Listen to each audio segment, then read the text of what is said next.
কি করে উৎপত্তি হলো মৃত্যুর। হ্যাঁ, আজ জানবো আমরা মৃত্যুর উৎপত্তি। নমস্কার, সকলকে স্বাগত আমাদের নীলকণ্ঠ পরিবারে। সকলে চ্যানেলটি সাবস্ক্রাইব করে পাশে থাকা বেল আইকনটি ক্লিক করে নেবেন, যাতে আমাদের ভিডিওর আপডেট আপনার কাছে দ্রুত পৌঁছে যায়। ব্রহ্মার বানানো সৃষ্টিতে জনসংখ্যা ক্রমেই বাড়ছিল, কারণ ব্রহ্মা সেই সময় প্রাণীদের মৃত্যুর কোনো ব্যবস্থা করেননি। একটা সময় এই প্রাণী জগতের ভার পৃথিবীর পক্ষে দুঃসহ হয়ে উঠল। তিনি সোজা ব্রহ্মার দ্বারস্থ হলেন। পৃথিবী ব্রহ্মাকে বললেন, হে পরমপিতা, আমার পক্ষে আর এই প্রাণী জগতের ভার বহন করা সম্ভব নয়। তুমি দয়া করে কিছু উপায় ভাবুন। পৃথিবীর কথা শুনে ব্রহ্মার খুব দুঃখ হলো, কিন্তু অনেক ভেবেও উনি জীব জগৎ সংহারের কোনো উপায় বের করতে পারলেন না। উনি অগ্নিদেবকে ডেকে তখন বললেন, অগ্নিদেব, আমি অনেক ভালোবাসা দিয়ে এই সৃষ্টি নির্মাণ করেছি, কিন্তু আমি ভুলে গিয়েছিলাম প্রাণীদের জীবন নাশও জরুরি।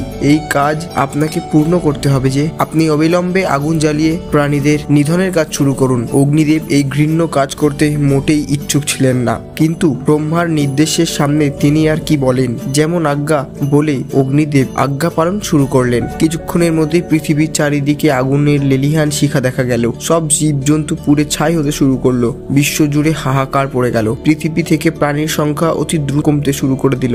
এই দেখে ভগবান শিব ব্রহ্মার কাছে এলেন এবং অগ্নির এই সংহার বন্ধ করতে বললেন। শিব বললেন, পরমপিতা, এই সুন্দর সৃষ্টিকে এভাবে জ্বালিয়ে শেষ করে দেওয়া একদমই উচিত নয়। প্রাণীদের সংহারের অন্য উপায় ভাবা উচিত। এরপর ভগবান শিবের পরামর্শেই জন্ম হলো মৃত্যু নামে এক দেবীর, এবং ব্রহ্মা তাকে বললেন, হে দেবী, আপনাকে প্রাণী জগতে সংহার করে তাদের সংখ্যা কমাতে হবে। একথা শুনে মৃত্যু দেবী চিন্তায় পড়ে গেলেন।